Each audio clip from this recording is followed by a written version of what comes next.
Olivier Laurent, bonjour. Vous faites partie de l'atelier Cambium, mais vous êtes également élu pour l'Ordre des architectes de Nouvelle-Aquitaine. Quelle est la feuille de route de l'Ordre pour les quelques années à venir? Alors, bonjour à vous.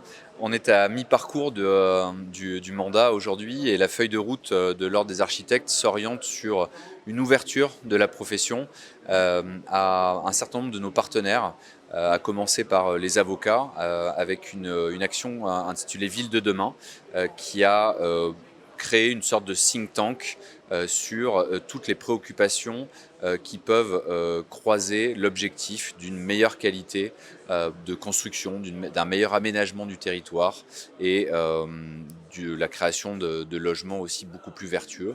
On se rend compte qu'il y a tout un tas de freins qui sont purement réglementaires et qui regardent très directement la profession d'architecte, mais il y a également des freins juridiques qui tiennent de plans locaux d'urbanisme, qui nécessitent tout un tas d'actions juridiques. Et en ce sens, cette action Ville de demain permet de trouver des facteurs décomplexants sur ce que devraient être nos activités respectives dans quelques années. Une Donc, façon de faciliter un petit peu le travail des architectes, mais aussi de d'autres professions constructeurs de la ville.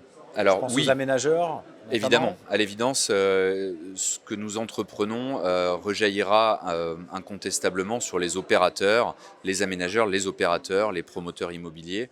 L'idée étant de trouver un canevas qui nous permette, euh, cette initiative Ville de demain a pour effet d'enrichir aussi les donneurs d'ordre et les édiles pour qu'ils comprennent les points de blocage qui peuvent perdurer dans des règlements, des plans locaux d'urbanisme qui ne suivent pas toujours l'élan que nous devons impérativement avoir par rapport à l'urgence climatique notamment. Donc Bordeaux n'est pas le plus représentatif puisque il y a des amendements très sérieux qui ont été apportés ces derniers mois avec l'avènement de Monsieur Urmic de son adjoint à l'urbanisme Monsieur Blanc avec le bâtiment frugal bordelais, on peut en Les parler. différentes chartes aussi qui ont été mises en Exactement. place. Alors toute la difficulté de ces dispositions, c'est qu'elles tiennent à des initiatives à cette heure et elles ne sont pas directement opposables. Donc finalement, il y a un désalignement entre le strict règlement et les volontés et velléités. Donc D'accord. ça donne naissance à ce qu'on appelle un urbanisme de concertation qui a besoin d'être guidé typiquement par les réflexions que l'on mène aux côtés des avocats avec le barreau de Bordeaux. Quelles sont les différentes réflexions que vous avez pu faire récemment ou les grands enseignements que vous avez pu tirer? Bien, différents axes. Il y a évidemment le recours à des matériaux bio et géosourcés, donc qui, Oui. je dirais, cochent les cases des objectifs par rapport à cette urgence climatique, mais qui peuvent rencontrer des difficultés de mise en œuvre sur un plan réglementaire parce qu'ils ne bénéficient pas tous d'avis techniques qui nous permettent de les mettre en œuvre sous garantie. Donc on a recours à des avis techniques de chantier qui nécessitent des procédures de validation qui sont assez longues, qui ont pour effet de ralentir les opérations, de renchérir le coût des opérations aussi, parfois de façon négligeable, mais le facteur temps est quand même assez primordial en immobilier. Donc ça, c'est un premier axe, comment euh, mettre en phase les velléités des décideurs et la réalité des technologies et des matériaux de construction pour faire en sorte qu'on puisse aboutir rapidement à une mise en œuvre qui produise ses effets. On a également regardé le sujet du zéro artificialisation net qui forcément nous pousse euh, de façon très prononcée sur la réhabilitation.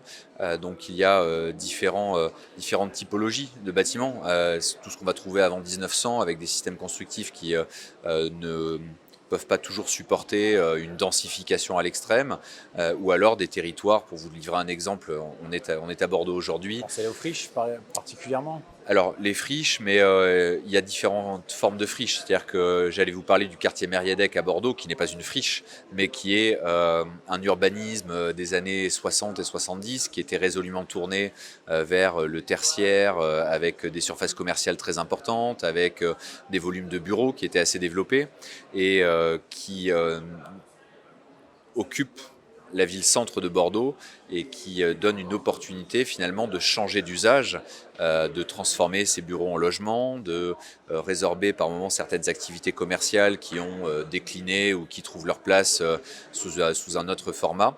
Donc on se retrouve finalement avec un ventre dans la ville qui pourrait supporter tout un tas de mutations très intéressantes.